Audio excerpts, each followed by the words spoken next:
Welcome back to the Disrupt Podcast. I am Haley Davidson and I'll be your host. I am a freelance copywriter and content strategist. And in the past year, I made over 6 figures as a freelancer while working less than 30 hours a week. So today I'm going to share with you the 5 most high value, high impact ways to package your services so you can work less and earn more and finally ditch those annoying hourly rates. Let's dive in. Hey guys, welcome back. I am so sorry I did not get an episode out last week. As you might have seen from my Instagram stories, I've been in a battle with technology as I'm trying to launch a few new things with my business. I'm doing like my first fancy live training. It's called 0 to 5K in 90 days, and it's going to teach new freelancers how to earn their first $5,000. But with that, I've had to do a few cool things like set up automations in my email software, and it does not come easily to me. So we're always learning new things here on the entrepreneurship roller coaster. But I am back this week, and I'm actually super duper excited about this episode. I'm going to talk to you all about the most high value ways to package your services. So whether you're a beginner or you've been freelancing for a while, or honestly, I think this could apply to wherever you're at in your journey, wherever you're at as a freelancer. These are really high value and high impact ways to package your services that benefit both the client and you as a freelancer. So this episode was partially inspired because I picked up the book, The 4-Hour Work Week by Tim Ferriss for the first time ever.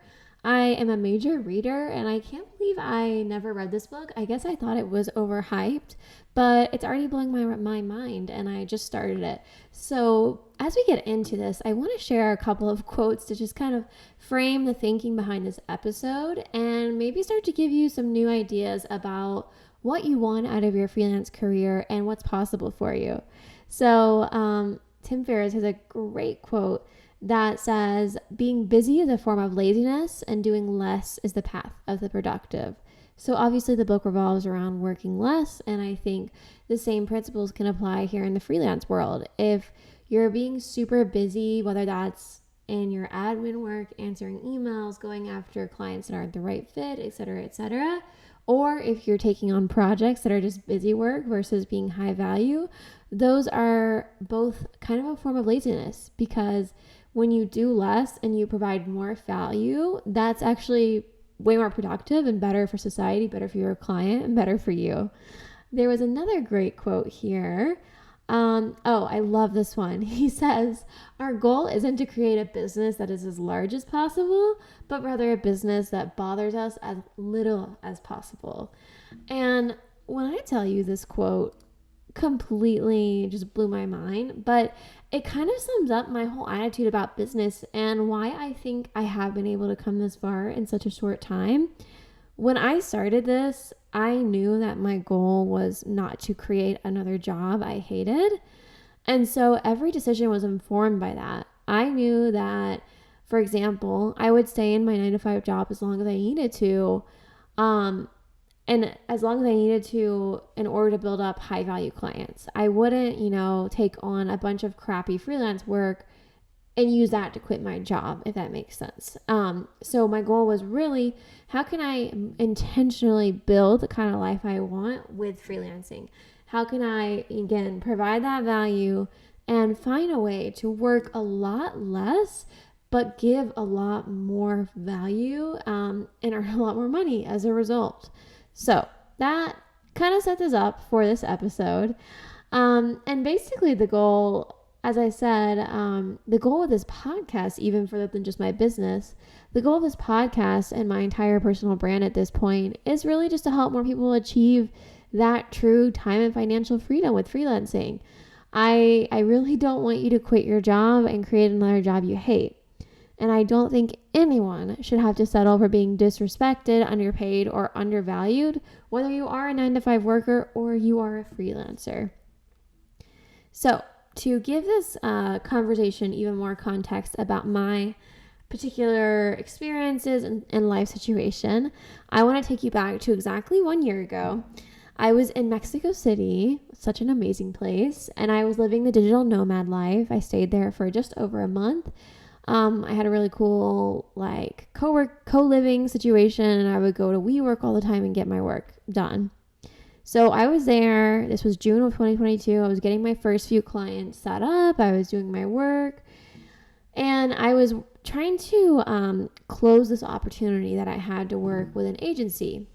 They told me that they needed someone for 20 hours per week, and my thought was, oh my gosh, this is the ideal situation. This is perfect. This is going to be stability. This is the perfect chance to stabilize my freelance career, and I'm accomplishing it only 2 months after quitting my job. I literally felt so smart. And if you can't already tell, this is where the trouble began. And this is the life lesson that this entire episode is going to be based on.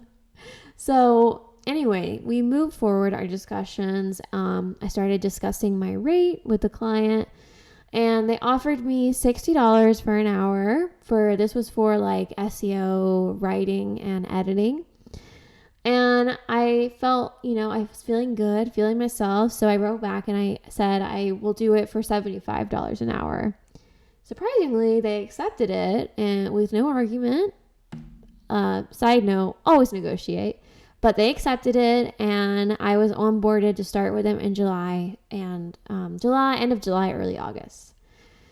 So $75 when you are earning $70,000 a year, $75 actually sounds like a pretty great hourly rate, right? I mean, $75 times 80 hours a month, which is what the agency was essentially promising me. In my head, that totaled up to $6,000 a month. And considering I had just quit my job making roughly $5,800 a month, I was feeling amazing. It felt like a sweet deal to work half the time and make slightly more than I had at my 9-to-5 job. I was like, isn't this what I've been looking for? So we moved forward to sign the contract, and I think I've spoken to this before. Major red flag, they didn't allow me to negotiate on the terms like having a late fee, but because I felt so lucky to have this contract and everything, and I really didn't know any better, I'd only had maybe 2 or 3 clients up until this point, I decided to just roll with it and get the contract signed so I could, get the work started and start getting paid. And what this led to was a pretty rude awakening. Turns out my contract also didn't even specify how many hours of work I would be guaranteed. So basically what happened was in month 1, I reserved my client on my calendar 20 hours per week. And that meant turning down other opportunities, setting aside the time, not making travel plans. And what happened was I got maybe 5 hours of work per week assigned to me. And then when I sent my invoice at the end of that month, the company also let me know they needed 30 days to process it. And then on top of that, they paid that invoice 2 weeks late. So if you're following, that means I did the work. Let's use an example. I worked 20 hours total for the whole month in July. Then on August 1st, I sent the invoice. I was told I'll get paid 30 days later on September 1st. For the work done in July again. And then I didn't get paid until September 15th. Are you following me? Does this sound like a good situation? Because it was wild to me. But I stuck with them, and I was like, okay, maybe this is just because I'm starting out. Maybe this is just how it is sometimes, and they'll get better.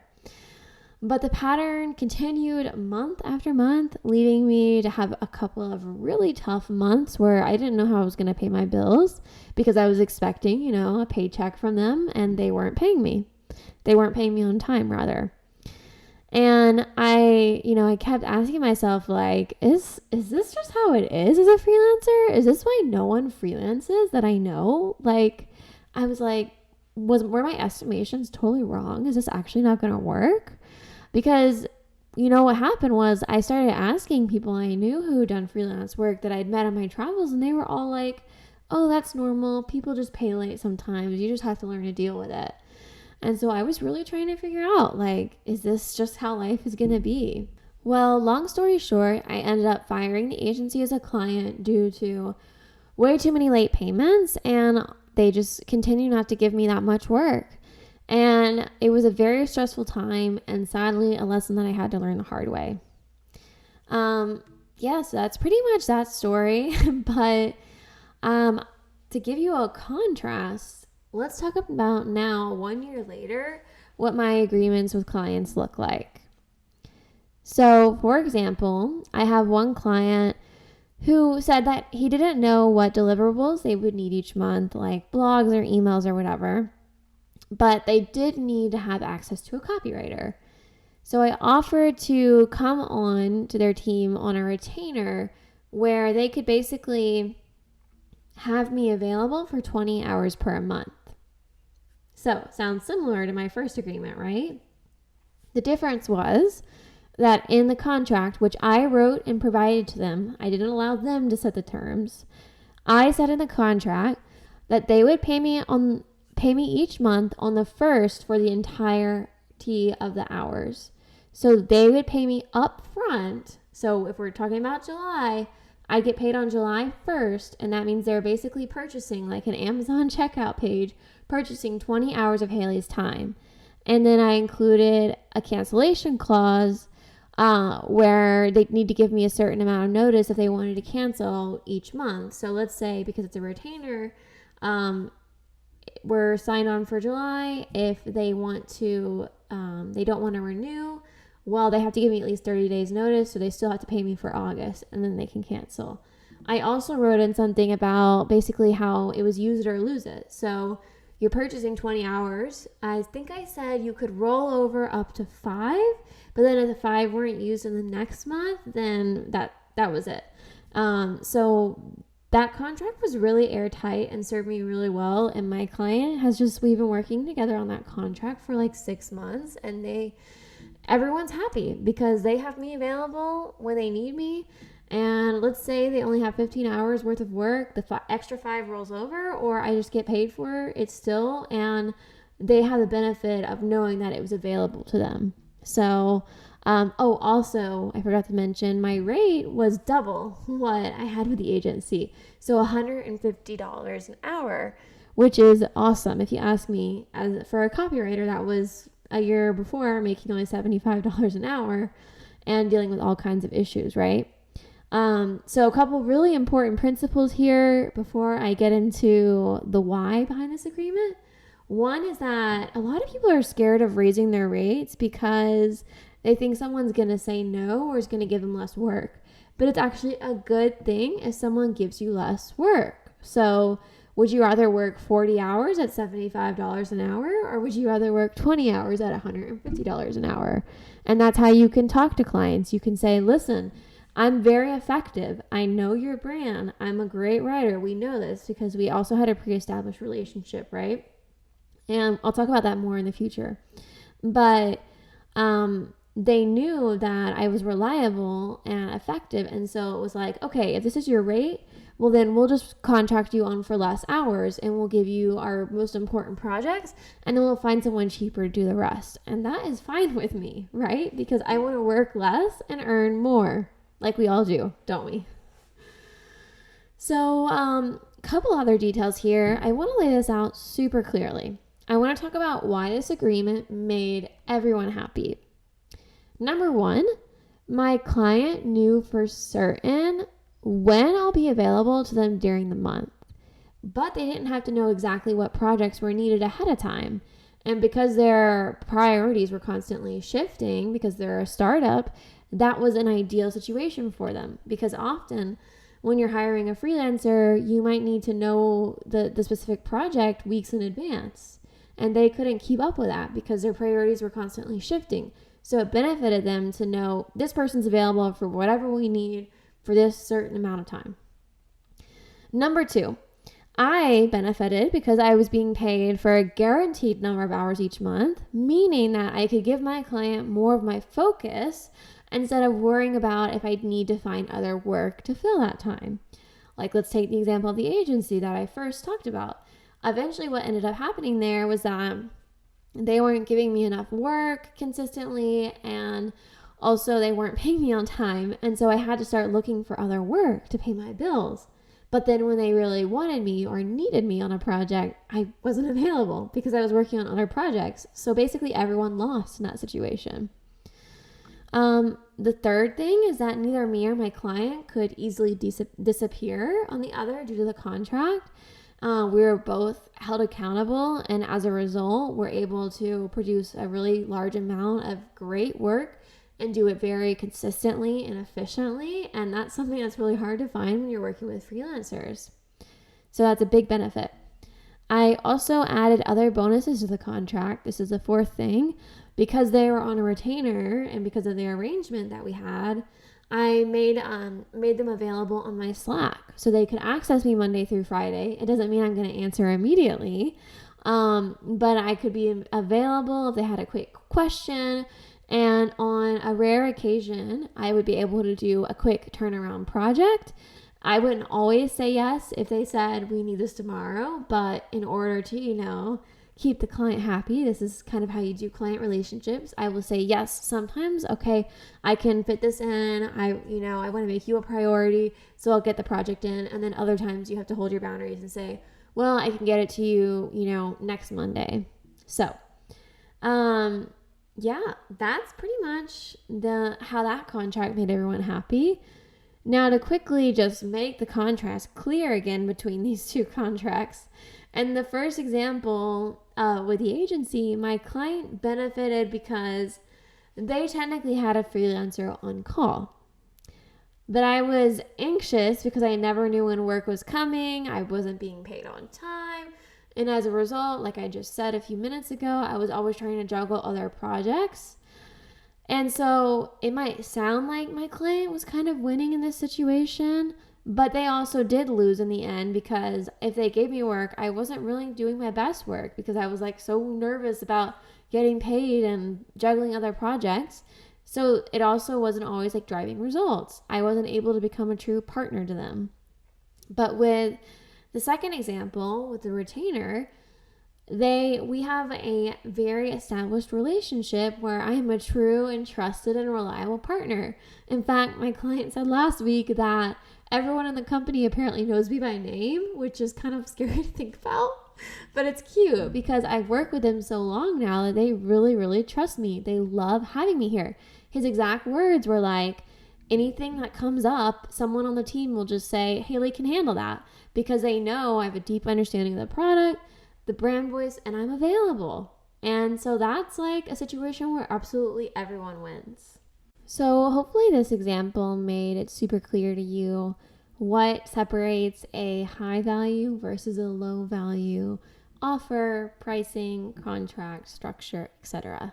Now, before we get into the nitty-gritty of how to structure your pricing and offers to be the most high value, I want to just take a moment and ask you to really imagine what it would feel like to have pricing and have client work structured in a way that really benefited you, and in a way that provided the client value and you value. I want you to imagine what it would feel like to get paid upfront every month by your clients, to be freelancing, but not to be feast and famine, wondering where your next paycheck is coming from.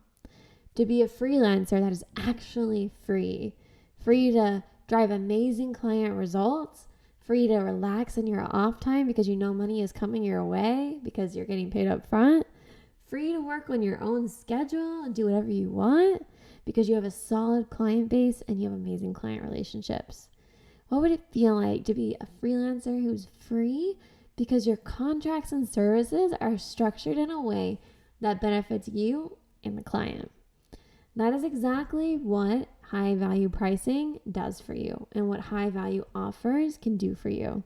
The biggest mistake that I see is that most freelancers allow time to get attached to their income. They say that they can complete a project in a couple hours, so yeah, I'll charge you $100. But what they don't take into account with that pricing is the massive value of their skill or the massive value of the results they can give to the client. For example, I almost cried last week because ConvertKit, an email platform, was driving me insane. And I was trying to figure out how to set up automations and streamline processes. And like, just think about for a second, for a busy business owner, how valuable are automations? I mean, they're life-changing, right? Because my time is worth so much as a CEO that I would pay just about anything to have. I mean, do you know how much I would pay? I'm still thinking about it. I need to find someone to take care of this. But what I'm trying to say is it's an extremely valuable skill to be able to set up automations or, anything like that. Now, I did have a couple of people quote me prices for this kind of project. And these freelancers were quoting me like $50 an hour. And what is incredible to me when I see that is that this is someone that has years of experience in marketing automation. And yet, because they see it as, this will just take me an hour to do, it comes naturally to me, it's easy to me, they tell me that they can do it for such a low price. But what they're not recognizing is that me, as the business owner, has zero patience to learn this skill. It does not come naturally to me, and it is extremely high value because you're automating a process for me and you're saving me time as a CEO, right? And so they could have charged way more. So that's a really big mistake. And some of the beliefs behind why someone might charge a low price is because they think that no one will pay more than that. Maybe this person thought, no one's going to pay more than $100 for this. It's not worth that much. Or I just can't. I'm not, worthy enough to charge that much. I don't have that much experience. Maybe they don't know how to validate pricing when it's based on an hourly metric. So maybe they don't know how to talk about pricing and how to talk about value when they're pitching someone. Or maybe they don't know how to ask the client the right questions in the first place to understand the value to them. So they're just missing that part of the equation completely. 2 of these are mindset blocks, thinking that no one will pay more than that and thinking you're not experienced enough. And the other 2 are skills gaps, not knowing how to validate your pricing when it's not based on an hourly metric, and not knowing how to ask the right questions to your client in order to understand the value to them. Now, I'm going to address all of these in detail actually during our live event, the live training on July 6th. Like I said earlier, this event is called 0 to 5K in 90 days. And I'm going to show you exactly how I overcame all 4 of those obstacles and was able to quickly scale my freelance business and implement premium pricing and be able to quit my job as a result. You can register by going to my Instagram, and the link is in my bio there. The link will also be in my show notes, or you can just go to HaleyGDavidson.com. So I hope to see you there. Now, in the meantime, let's take a pause and acknowledge that these beliefs are really just beliefs. Like, I'm going to go more in depth to this later, like I said, but I just want you to think about it for a second. Like, the thought that no one is going to pay more than this is a belief. Because is it true that literally no one would pay more for this? Don't you think a multi-million dollar business owner, CEO would pay $1,000 for this? So your pricing is really just relative. And your thought that no one will pay more is really just a belief. Now, you can hold the belief that no one will pay more if you want. But at that point, you do need to consider if it's serving you. Is this thought, bringing you closer to your dream clients, to your dream income, to your dream life? And like I said, consider the evidence. I'm part of the evidence. I charge really high prices that people laugh at. Do you know how many times I've talked to other freelancers and they've laughed in my face when I told them the prices I charge? And I don't charge these prices because of luck. I don't charge them because I'm just such a great salesperson. Trust me, selling does not come naturally to me. It's a skill that I developed, and a huge part of that skill, a massive part of that skill that most people never work on, is the mindset and is the belief and is kind of the intention around knowing what you want and having a clear vision. I had a clear vision for my life, and so I thought about what beliefs are going to serve me to create that vision, that life where I work 20 hours a week and make $100,000 or more a year. And I knew if I believed no one's going to pay more, that I would never, be able to achieve my dream that I'm living now. So that's your homework. Think about your underlying beliefs. Think about why, you charge low prices. Think about why you haven't been able to find high paying clients. Just get curious. Ask yourself, a really good question when it comes to beliefs is, how is this belief, actually serving me in a positive way? And you might think, no, it's not. But think about it. As long as you believe no one will pay you more, it's kind of keeping you safe, right? It's kind of keeping you from getting rejected. It's kind of keeping you from going after bigger projects and risking, someone saying no or someone laughing at you. So, all right, guys, thanks for sticking with me through the first part of this episode. I guess we'll get right into it. We'll get right into the 5 ways you can structure your value, the 5 high value ways to package your services. All right. So number one is an hourly based retainer, like I talked about earlier with my client. But remember, this retainer needs to be airtight. You need to be paid up front. The client needs to be locked in for a minimum number of months, or they need to have like a 30 or 60 day notice to cancel. And, this is great because it can work for copywriting, graphic design, social media management, etc.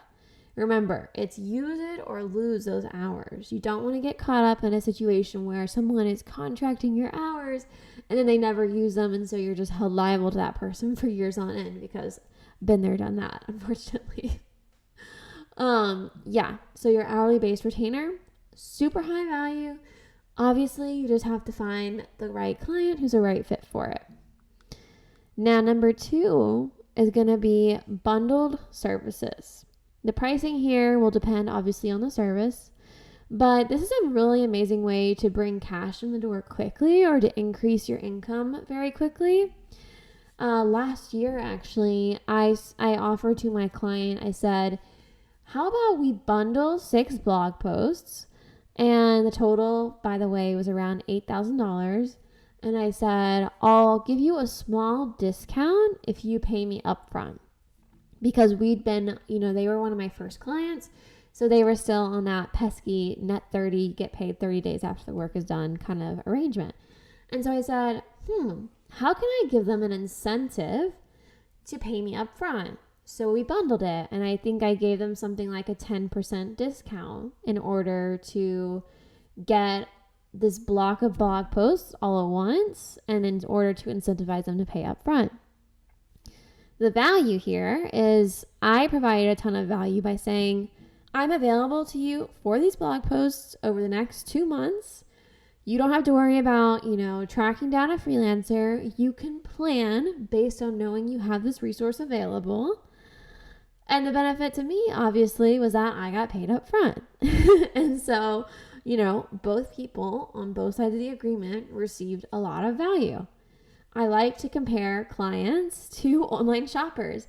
I think a lot of people struggle with corporate clients because they don't understand the psychology. They think it's a lot different. But at the end of the day, you have to realize that you're just talking to a person.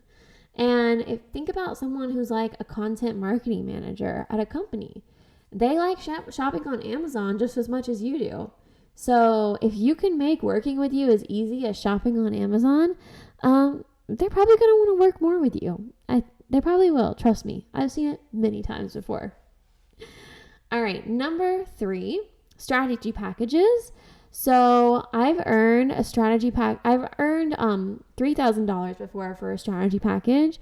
But I also just closed a project that is going to be bringing in over $20,000 over the quarter. So it really depends on how you can structure the offer. And it depends obviously on who the client is and what kind of person they are. So personally, I've structured these, when it comes to strategy, I structure it as the whole quarter because I do content. And so I'm like, let's plan your SEO or your content strategy for the entire quarter, right? Like January to March, April to June, whatever. And so I'll give the client an entire plan to follow for the full quarter. So they don't have to think about it. They know exactly what they need to do. And this is really important because the second that you position yourself as a strategist, which maybe I'll create a whole episode on this in the future, the second that you get into the strategy game, that's when it's really going to change for you, because strategy completely takes, the money for time equation off the table. The right strategy can drive millions in revenue for your client, depending on who they are and what kind of strategy it is. And that means that you can charge higher prices for it because, again, it's all about the value. Now, so basically, the other reason this is a high value offering is because it saves the client a lot of time and it allows them to bring in an expert. And it also doesn't take that long for me to execute. So we're both getting a value here, both getting a benefit. So if I take the example of this $3,000 strategy package I did earlier this year, I did some research on the client's company. I did research on their competitors. I reviewed their existing content. And then I created a full spreadsheet that had a content plan to the client. And I actually gave them some fun resources, some bonuses like a complete guide to writing SEO content because she was going to write the content herself rather than contracting it out. So I made it really, really easy to implement. And that was really high value because often, again, clients are just people. And as people, we all struggle to get started sometimes. And so being able to assign that getting started phase out to someone else is really valuable. You can totally charge from $2,500 to $10,000 and beyond for this type of package. And remember, it's a quarterly offer. So a nice hack for recurring revenue could be, let's say you're working with a client, and I would say $3,000 is on the low end for this, but this particular situation was a smaller business. But let's say with this client, I wanted to offer them a payment plan and they could pay me $1,000 a month. So total $3,000, $1,000 each month. And I would still deliver the services up front, but then I would have recurring revenue for 3 months. Hopefully that makes sense. But what's really important to know here is that strategy just allows you to be really flexible in your offerings and how you structure it. All right, so now let's talk about combining strategy with execution. So I kind of hinted at this, but I did just close a very big deal. My first 5-figure deal with a client through my agency. And I'm not going to talk about it too much yet because it's like a newborn baby. I'm still nurturing it, still very new. But this kind of package where you combine strategy, so developing the plan, with executing, providing the service, this is how you create real, serious, consistent revenue. So talking over $10,000 a month, right? Depending on the type of client, as always. But this is where you can really make some bank, right? And the reason why it's so valuable is because it's a huge win for your client. You can take 2 tasks off their plate at a cheaper cost than having them hire 2 different people. So I sent, the project I'm talking about where I combine strategy and execution. We decided that I would do the overall strategy for the quarter, and then I'd also provide social media and blog writing. So it was extremely high value because, if you think about corporate clients, this is a little insider info actually for someone that's new to the freelance world. It can be very frustrating for someone in a company to work with freelancers because often they have to cobble together a team of random freelancers and find someone that they can trust to do that. And that can be really challenging. So if you can provide everything as one person or, like me, developing my agency as a team, then that's going to be very, very high value. And also, I would typically do this in a 3-month minimum commitment type situation because it's such a large package. And as far as how I would actually execute on it, for me, as I'm growing, I'll probably do everything this go around, but eventually I would want to outsource the lower value activities and one day my agency just do the strategy. Okay, I want to make a quick side note. I have one more type of offer for you, but I want to quickly talk about very briefly how these different offers come about and how they come about for me, because what I don't want you to do is go knocking on the door of some corporate person and be like, hi, I would like to create your strategy for $3,000. Like, please don't do that. The key for me here, a huge part of having high value pricing and services, is building client relationships. So with this client who we just closed, the biggest deal in my life with, we started out with a very small project because I had to build a ton of trust in order to get there. And part of that is because, I was new to freelancing. Now, once this project is complete and I have case studies and testimonials, now I'm going to be in the big leagues, right? But when you're starting out as a freelancer, think about how you can get in with a client and then nurture that relationship. So let's say you're a content writer. What client can you find who's like your ideal client? And maybe right now, all they need is someone to write one blog post a month. That blog post can still be really high value. Like, you should still charge top dollar for that.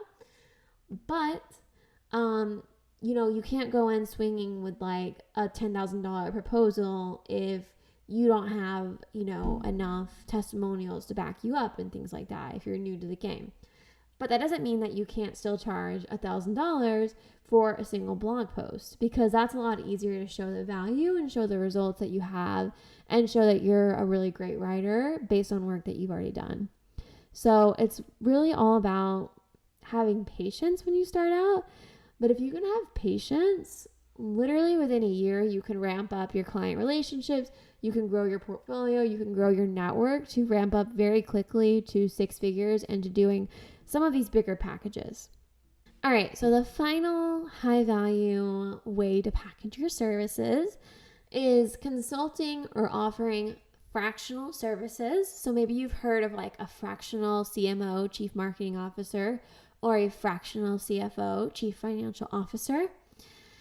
And Google says that this type of person, fractional CFO or fractional CMO, could earn $200 to $300 per an hour. But honestly, Google is never right. And in my experience, I've seen people charge more like $500 an hour or do consulting packages that are over $10,000 a month. Now, what actually is this offer? What is a fractional person? I'm going to say I've never done this type of offer because I am not interested in being like a chief marketing officer or running someone's marketing strategy. I prefer the content world, my corner of the internet. But if you're more of a marketing generalist that has a bit more experience, this could be a really good fit for you. So again, the key here is that this type of offer, I would definitely say you need to have at least, 3 or 4 years of proven experience in your field, maybe more depending on the type of client. But you can offer your services here, the fractional chief marketing officer or a marketing consultant. And this basically would mean that you'd come into a company and operate as their chief marketing officer, but only work a few hours a month. So you see this a lot with like tech startups who don't have the budget for a full-time CMO yet. You see this with companies where maybe the CMO has left and they need someone in the interim. Or you see it with companies that just run a really lean team and they don't want someone to come in full-time. So there's a lot of options here as far as types of clients that might hire you for this work. The really important thing about the fractional CMO is that you wouldn't necessarily create content or execute on anything, but you provide your expertise, feedback, and maybe manage their internal team. This is extremely high value to companies because they're able to bring in someone they can trust to handle the strategy and the overall marketing vision, for example, but they don't have to commit to a salaried employee. And it's also great for you as the freelancer or the consultant because you can charge extremely high prices for this, extremely premium prices, and work very few hours. You just, like I said, need to have experience to back it up. Honestly, this might be one of the most high value ways to structure your services because think about it. A CMO is the highest paid employee in the company, or any, C-level executive is going to be the highest paid employee. And so if you're charging $10,000 a month, honestly, that's chump change compared to someone that would be getting a CMO's salary, right? I mean, again, depends on the industry, the type of client, the economy, etc. But I'm just telling you what I've seen in my experience. All right, guys. So just to reiterate and wrap it up, the 5 high value ways to package your services are hourly based retainers that are paid up front, bundling your services, doing strategy packages, combining strategy and execution into a package, and finally offering consulting or fractional services. So there might be more. If there are more that you've done as a freelancer, please let me know. I'm always loving to hear new ideas. And final reminder that I'm going to be doing a super deep dive into all of this, including talking more about the client relationship, talking more about finding the clients, talking more about mindset and, specifics about deciding on your pricing. That's all going to be covered during my 90 Days of 5K live training. So hopefully I'll see you there on Thursday, July 6th at 6 p.m. Thank you so much for listening to this podcast episode. I hope you have an amazing week, and I'll talk to you very soon.